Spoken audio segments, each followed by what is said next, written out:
Hoje é quinta-feira. A Quinta-feira Santa, ela nos relembra do dia em que Jesus compartilhou a última refeição com seus discípulos e deu a eles uma nova aliança. Até agora, cada um dos últimos dias de Jesus deixava mais claro o que ele pretendia fazer, que era derrubar aquela ordem religiosa e inaugurar um novo reino. As lideranças, então, religiosas daquela época estavam procurando uma maneira de matar Jesus. Judas, um dos próprios discípulos de Jesus, se ofereceu para trair o mestre. Você pode ver isso em Lucas 22, do 4 ao 6. Então, no primeiro dia da Páscoa, Judas decide trair Jesus com um beijo.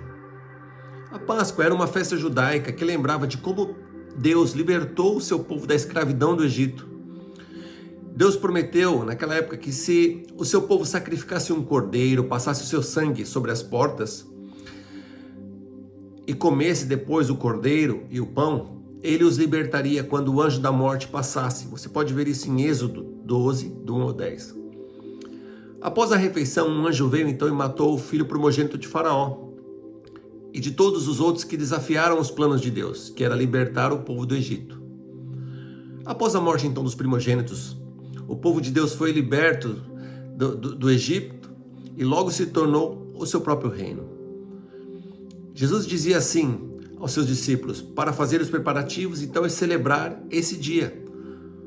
E ao comer então o cordeiro e o pão e beber um pouco de vinho, Jesus redireciona o significado daqueles símbolos. De acordo com Jesus, eles não deveriam mais olhar para trás, apenas um ato de salvação que aconteceu no passado, mas também para algo novo. Jesus toma o pão então e diz: tomando o pão, deu graça, partiu e deu aos seus discípulos dizendo: esse é o meu corpo que é dado em favor de vocês, façam isso em memória de mim. E da mesma forma ele tomou o cálice e disse: esse cálice é um cálice da nova aliança, do sangue que foi derramado em favor de vocês. A aliança de Deus, na primeira Páscoa, além do cordeiro sacrificado ou primogênito morto, ela prometia a liberdade de um reino. Durante a refeição, Jesus faz uma nova aliança e promete que pelo sacrifício do primogênito de Deus, o povo seria liberto mais uma vez. Mas ele deixa bem claro que primeiro eles devem aceitar comer e beber do seu corpo e do seu sangue. Muitas coisas aconteceram depois desse momento. Judas abandona o jantar para ir trair Jesus.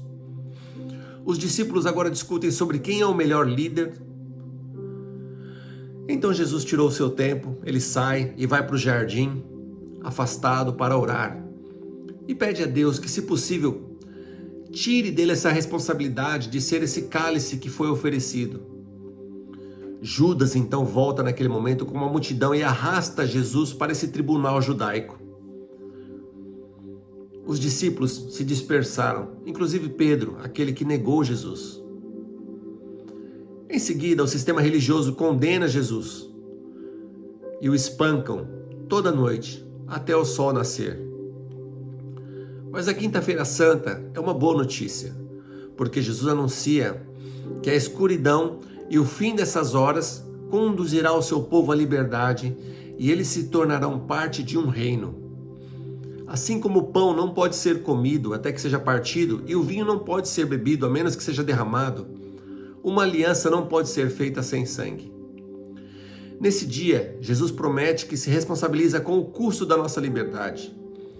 Assim como Israel foi liberto da escravidão pelo sangue do Cordeiro, nós somos libertos da escravidão pelo sangue de Jesus. Ele é o Filho primogênito de Deus, que morreu para que nós fôssemos livres dos poderes, das tentações, do pecado e das consequências desse mundo. Por causa da Quinta-feira Santa, nós somos cidadãos livres do novo reino eterno de Deus.